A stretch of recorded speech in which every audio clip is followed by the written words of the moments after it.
pun tak ramah.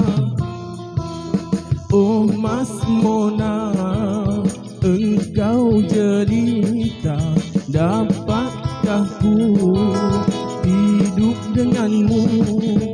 Dapatkah kau rasa perasaan ini? Atau mungkinkah ku ditemani mimpi?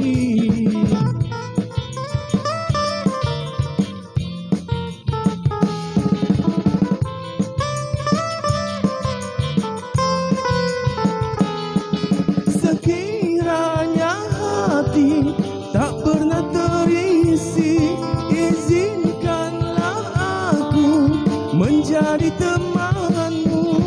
Namamu disebut oleh teman-teman